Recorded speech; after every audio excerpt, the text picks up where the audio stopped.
Ever notice how Thanksgiving shows up when America's on the ropes? First time was 1777, Revolutionary War. Congress had just watched the British stomp through New York like they owned the place. But then, boom, Saratoga. A win, a real one. So Congress says, let's give thanks. Washington signs the proclamation, December 18th. Becomes the first national Thanksgiving. Fast forward 86 years. Different war, same soul bleed. It's September. The Union just got its teeth kicked in at Chickamauga. 34,000 casualties in 2 days. It was a full-on tactical wipe. The Confederates didn't just win. They speed ran the Union's western campaign and soft-locked them in Chattanooga. Now Union troops are trapped, surrounded, starving, no supply lines, no morale, no momentum. The country's not just split, it's bleeding out. And Lincoln, he's not issuing a battle plan, he's issuing a proclamation. Sarah Hale had been writing presidents for 17 years, begging for a national Thanksgiving. Most ignored her. Lincoln didn't. Her letter landed on his desk on September 28th. Not just persistence, but strategic. She pitched Thanksgiving as a Union festival, a ritual to stitch the country together with gratitude. She pointed out that most states already celebrated it, but on different dates. What America needed was a shared table.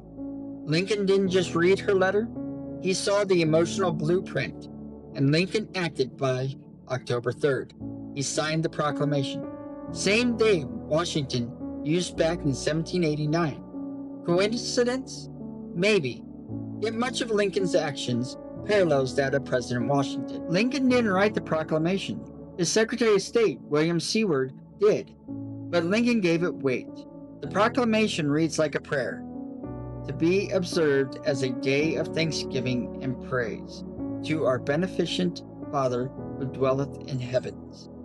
Thanksgiving wasn't about turkey. It was about holding the Republic together. By faith, not firepower. Then came Chattanooga, November 23rd to 25th, 1863. Grant storms Missionary Ridge. Union breaks the siege, just days before Thanksgiving. And with the smoke barely cleared, Lincoln's proclamation hits the pulpits and the papers. In the North, families gather. Churches echo with his words. Gratitude was served alongside grief. In the South, no such feast.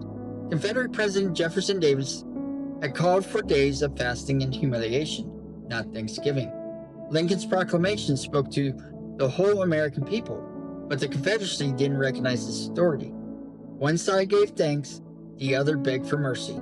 Same war, different prayers. Washington gave thanks after a win. Lincoln gave thanks before one. One celebrated victory, the other on humanity. But Lincoln didn't just declare a holiday, he federalized it. He made Thanksgiving national, annual, and permanent, in the middle of a war.